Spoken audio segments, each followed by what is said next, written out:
Hello friends, मैं Bhupendra Singh Rathi Bharat skill channel में आपका स्वागत करता हूं। मैं आपको रेफ्रिजरेशन और एयर कंडीशन सब्जेक्ट के बारे में पढ़ाता हूं।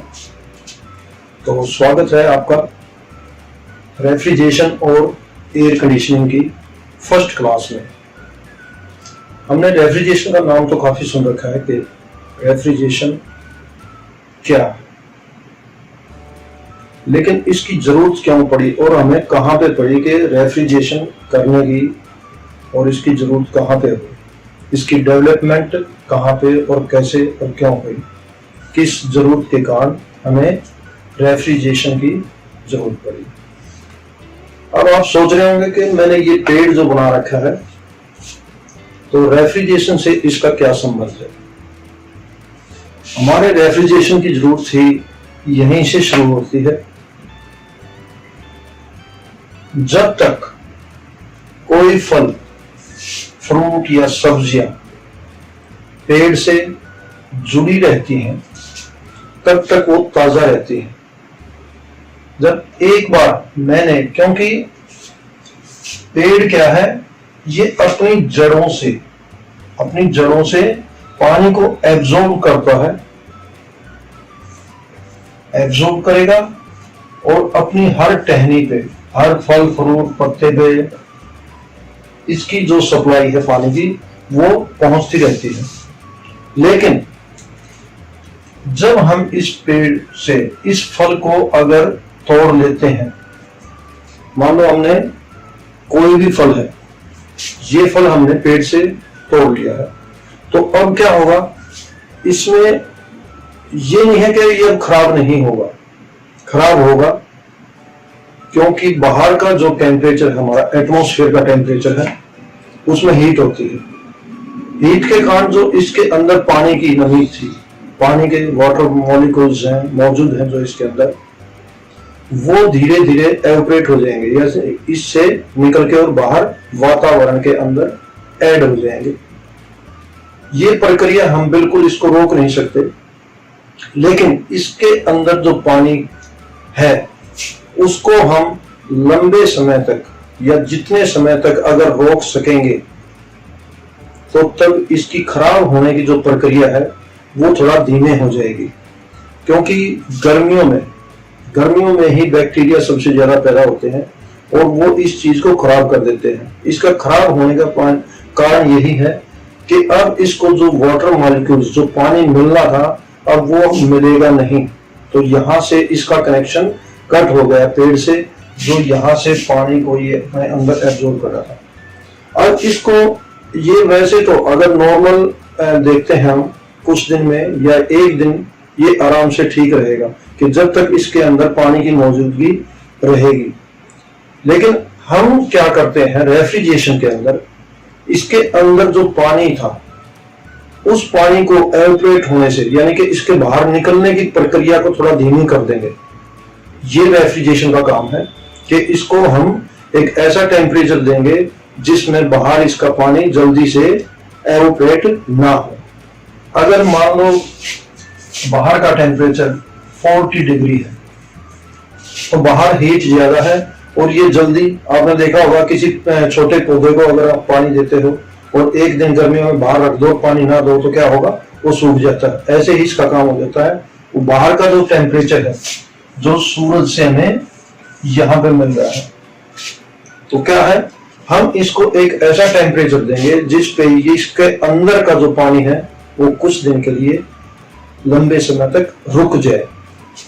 तो वो जो एटमॉस्फेयर में जो टेम्परेचर है वो 40 डिग्री है, लेकिन हम इसको कहीं पे ऐसी जगह रख देंगे जैसे ये 5.5 या 4.5 डिग्री सेल्सियस पर फल फ्रूट कुछ दिन के लिए चल जाते हैं।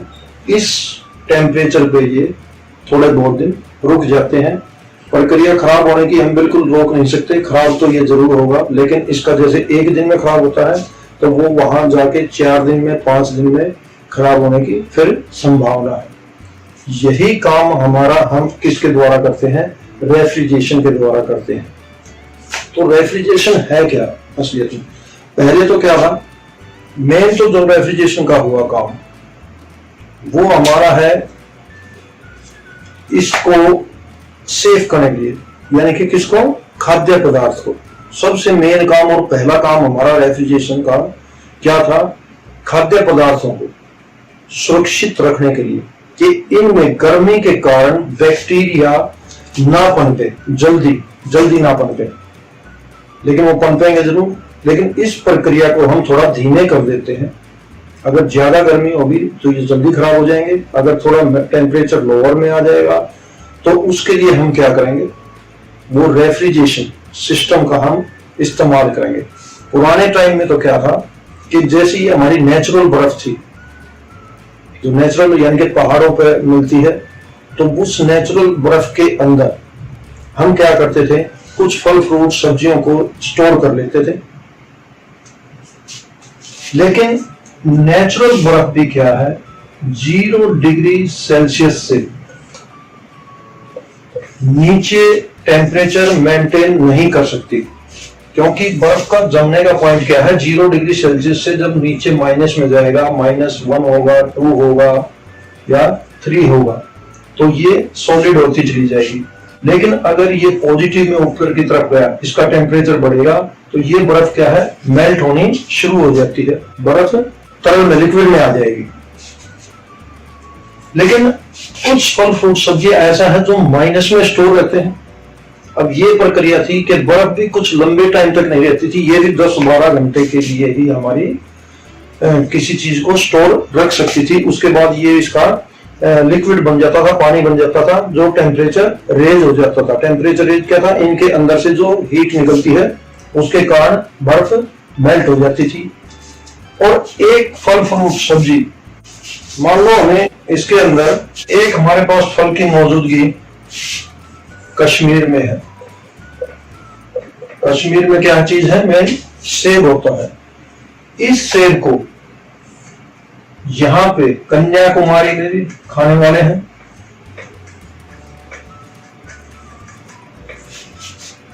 क्योंकि सारा हक तो कश्मीर का ही नहीं है ना, तो कहां पे है, कन्याकुमारी में खाने वाले हैं। अब ये सेब अगर मैं यहां से इसको तोड़ लेता हूं और मुझे कन्याकुमारी में पहुंचाना है, तो ये तकरीबन दूरी अगर स्ट्रेट लाइन में देखें तो 2850 किलोमीटर होती है।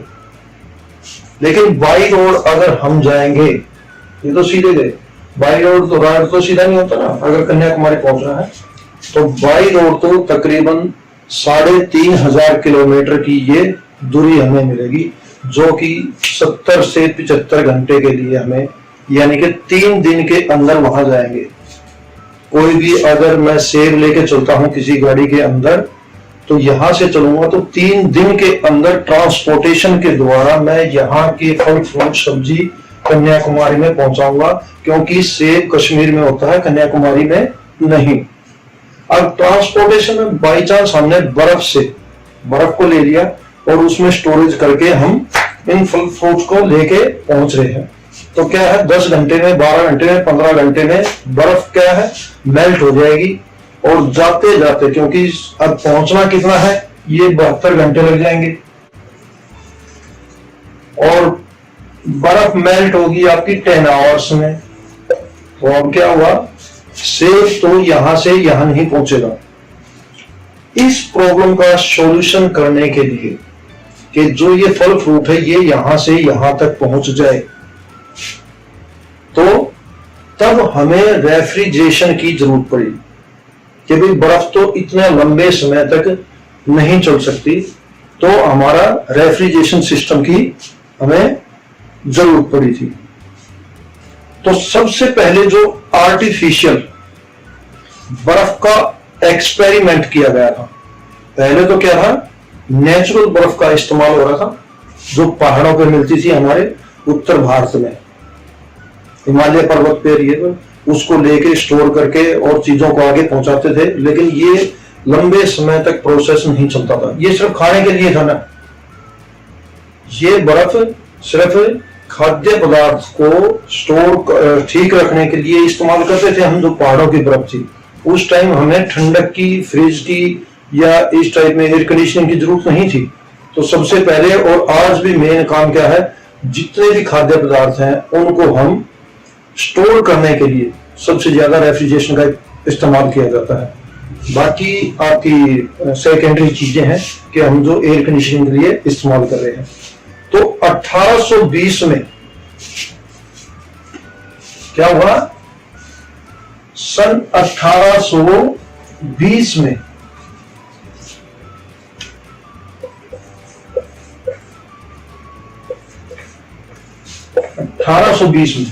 पहला एक्सपेरिमेंट हुआ था आर्टिफिशियल बर्फ बनाने का।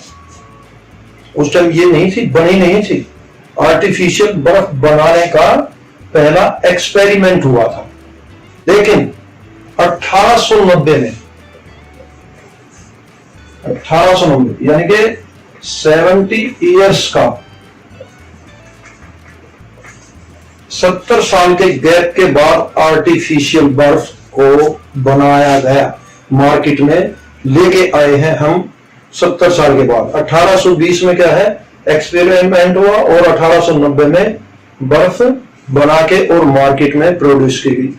अब इस टाइम भी क्यों जरूरत पड़ी थी इतनी?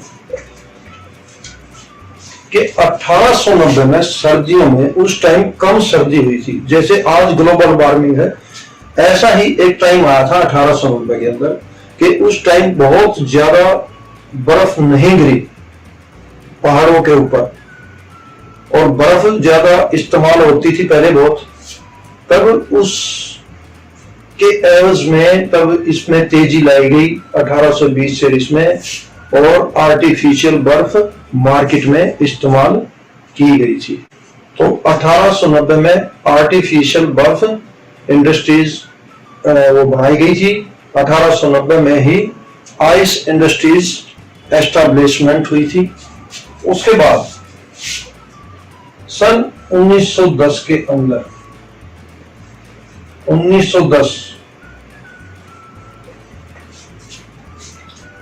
1910 में जो डोमेस्टिक रेफ्रिजरेशन सिस्टम थे उनको प्रोड्यूस किया गया और 1913 में पहला 1910 में डोमेस्टिक रेफ्रिजरेशन का, पहले इसमें था इंडस्ट्रियल।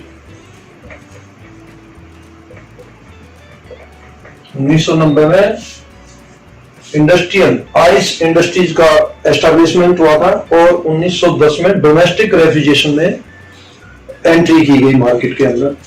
और 1913 के अंदर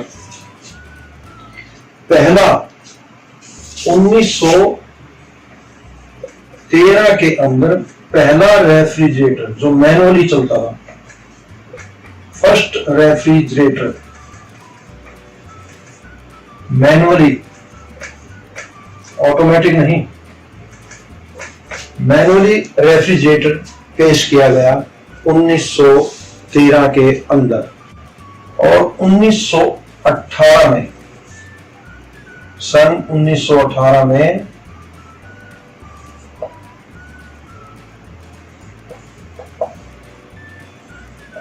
कैलविनेटर कंपनी, कैलविनेटर का नाम सबने सुन रखा है, फ्रिजों के अंदर सबसे अग्रणी कंपनी है और सबसे पुरानी कंपनी है। 1918 में कैलविनेटर कंपनी ने पहला ऑटोमेटिक रेफ्रिजरेटर,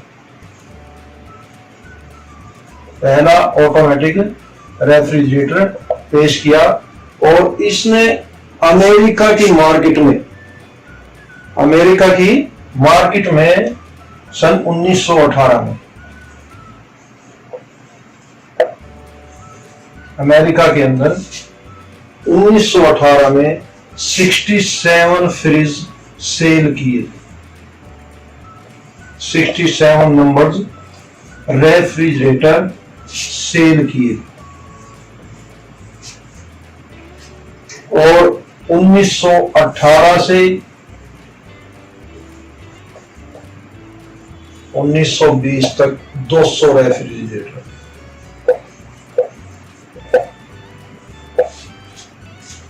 उसके बाद दूसरी कंपनियां भी आ गई। 1928 में रेफ्रिजरेटर लेके आई थी जीई, जिसको हम जनरल इलेक्ट्रिकल मोटर्स के नाम से आप जानते हैं।